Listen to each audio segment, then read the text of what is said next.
Cinema రంగానికి సంబంధించి ఏదైతే మొన్న పవన్ కళ్యాణ్ హరిహర వీరమల్లు సినిమా కోసమే కుట్ర పన్నారు అని అనుమానించడం, ఆ తర్వాత జరిగిన పరిణామాలు చూసాం. ఇప్పుడు 30వ తారీఖు కూర్చుంటామన్నటువంటి సినీ పరిశ్రమ కూర్చుంది. విశాఖపట్నంలో ఫిల్మ్ ఛాంబర్ కూర్చుంది.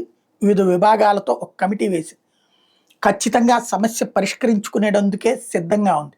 అది హరిహర వీరమల్లు కోసం కాదు, మేము నిజంగా మా సమస్య పరిష్కారం కోసం అన్నటువంటి రూట్ని చెప్పే ప్రయత్నం చేస్తుంది. అందులో భాగంగా ఏదైతే షేరింగా రెంట్ వద్దు, షేరింగ్ కావాలని అడుగుతున్నటువంటి థియేటర్లు, సింగిల్ థియేటర్లకైతే రెంట్లు ఇస్తున్నారు, అదే మల్టీప్లెక్స్లకి అయితే షేరింగ్ ఇస్తున్నారు.